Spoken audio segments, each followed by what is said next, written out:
ಎಲ್ಲರಿಗೂ ನಮಸ್ಕಾರ, ಶುಭೋದಯ. ಸೊ ಇವತ್ತಿನ ವಿಡಿಯೋದಲ್ಲಿ ನಾನು ಆಲ್ಪ್ಸ್ ಗುಡ್ನೆಸ್ ರೋಸ್ ಫ್ಲ್ಯಾಕ್ಸೀಡ್ ಜೆಲ್ನ ನಾನು ಶೇರ್ ಮಾಡ್ಕೊಳ್ತಿದ್ದೀನಿ. ಸೊ ಆ್ಯಸ್ ಯೂಶ್ವಲ್ ನಾನು ರೆಗ್ಯುಲರಾಗಿ ಫ್ಲ್ಯಾಕ್ಸೀಡ್ ಜೆಲ್ನ ಯೂಸ್ ಮಾಡ್ತೀನಿ. ಅದರಲ್ಲಿ ಏನೂ ಡಿಫ್ರೆನ್ಸ್ ಇರೋದಿಲ್ಲ. ಸೊ ಫ್ಲ್ಯಾಕ್ಸೀಡ್ ಜೆಲ್ ಬಂದ್ಬಿಟ್ಟು ನಮ್ಮ ಹೇರ್ಗೆ ತುಂಬ ಸ್ಟ್ರೆಂತ್ ಕೊಡುತ್ತೆ, ಹಾಗೆ ತುಂಬ ಎಕ್ಸಸ್ ಆಫ್ ಹೀಟ್ನ ಕಡಿಮೆ ಮಾಡುತ್ತೆ. ಸೊ ನಾನು ಅದನ್ನು ಯೂಸ್ ಮಾಡ್ತೀನಿ ಹೇರ್ಗೆ. ಆ್ಯಂಡ್ ಇಟ್ಸ್ ಸ್ಕಿನ್ ಸೈನ್ಸು ಕೂಡ. ನೀವು ಬೇಕು ಅಂದರೆ ಫೇಸ್ಗೂ ಅಪ್ಲೈ ಮಾಡ್ಬೋದು, ಹಾಗೆ ಹೇರ್ಗೂ ಅಪ್ಲೈ ಮಾಡ್ಬೋದು. ನೆಕ್ಸ್ಟು ನಾನು ಆ ದಿನ ಅಮಾವಾಸ್ಯೆ ಆಗಿರೋದ್ರಿಂದ ಸೊ ಇಡೀ ದಿನದ ಪೂಜೆನ ನಾನು ಮಾಡ್ತಾಯಿದ್ದೀನಿ. ಸೊ ಪೂಜೆ ಮಾಡಬೇಕು ಅಂತೇಳಿ ಫಸ್ಟು ನಾನು ಸ್ನಾನಕ್ಕೂ ಮುಂಚೆ ಹೇರ್ ಕೇರ್ನ ಮತ್ತು ಸ್ಕಿನ್ ಕೇರ್ನ ಎರಡೂ ಮಾಡ್ತಿದ್ದೀನಿ.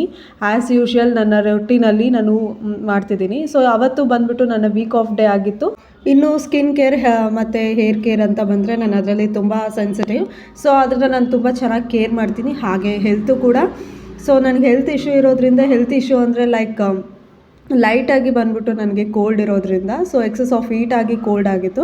ಸೊ ಅದನ್ನು ಕಂಪ್ಲೀಟಾಗಿ ಕಮ್ಮಿ ಮಾಡೋದಕ್ಕೆ ನಾನು ನೀಮ್ ಪೌಡರ್ನ ಅಪ್ಲೈ ಮಾಡ್ತಿದ್ದೀನಿ. ಸೊ ನೀಮ್ ಪೌಡರಲ್ಲೂ ಅಟ್ಲೀಸ್ಟ್ ನಮಗೆ ಸ್ವಲ್ಪ ಆದರೂ ಕಮ್ಮಿ ಕೊಡುತ್ತೆ. ಸೊ ಎಕ್ಸಸ್ ಆಫ್ ಹೀಟನ್ನ ಲೆಸ್ ಮಾಡುತ್ತೆ. ಸೊ ಅದರಿಂದ ನಾನು ನೀಮ್ ಪೌಡರ್ನ ಆ್ಯಸ್ ಯೂಶ್ವಲ್ ಆಗಿ ಅಪ್ಲೈ ಮಾಡ್ತಿದ್ದೀನಿ. ಸೊ ಡ್ಯಾಂಡರ್ಫು ಆಗಿಬಿಟ್ಟಿತ್ತು, ತುಂಬ ಡಸ್ಟ್ ಎಲ್ಲ ಸೇರಿ. ಸೊ ಡ್ಯಾಂಡರ್ಫ್ಗೋಸ್ಕರ ನಾನು ಅದನ್ನು ಹಾಕ್ತಿದ್ದೀನಿ. ನೆಕ್ಸ್ಟು ನಾನು ಕಂಪ್ಲೀಟಾಗಿ ಹೇರ್ ಕೇರ್ ಎಲ್ಲ ಮಾಡಿಕೊಂಡು ಸ್ನಾನಕ್ಕೆ ಹೊರಟೆ. ಸ್ನಾನದಿಂದ ಬಂದು ಆಮೇಲೆ ಪೂಜೆ ಏನಿತ್ತು ಅದನ್ನೆಲ್ಲ ಮಾಡೋಣ ಅಂತೇಳಿ ಸೊ ರೆಸ್ಟ್ ತೊಗೊಳ್ತಿದ್ದೆ. ಸ್ನಾನ ಬಂದು ತುಂಬ ಸುಸ್ತಾಗ್ತಿತ್ತು. ಇನ್ನು ಅಮಾವಾಸ್ಯೆ ಇರೋದ್ರಿಂದ ಸೊ ಅವತ್ತು ಬಂದುಬಿಟ್ಟು ನಾನು ದೇವ್ರ ಸಾಮಾನೆಲ್ಲ ತೊಳಿತಾ ಇದ್ದೆ. ಸೊ ಅವಾಗ ತಾನೇ 5 o'clock ತೊಳಿತಾ ಇದ್ದೆ, ಎಲ್ಲನೂ ರೆಡಿ ಮಾಡಿಕೊಂಡು.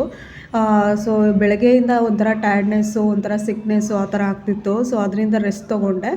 ಇನ್ನು ಬಾಗಿಲಲ್ಲಿ ಬೂದ್ ಕುಂಬಳಕಾಯಿ ದೀಪನ ಅಂಟಿಸಿದೆ. ಯಾಕೆ ಅಂದರೆ ನಮ್ಮ ಮನೇಲಿರೋವಂಥ ನೆಗೆಟಿವಿಟಿ ಅಥವಾ ನಕಾರಾತ್ಮಕ ಏನಾದರೂ ಇದ್ದರೆ ಅದು ತುಂಬ ಹೋಗ್ಲಾಡಿಸುತ್ತೆ. ಹಾಗೆ ಅದನ್ನೆಲ್ಲ ಇನ್ನು ಮನೇಲಿ ಸಿನಿಮನ್ ಎಲ್ಲ ಬರ್ನ್ ಮಾಡಿ. ಸೊ ಓಕೆ, ಬಾಯ್ ಎವ್ರಿವನ್.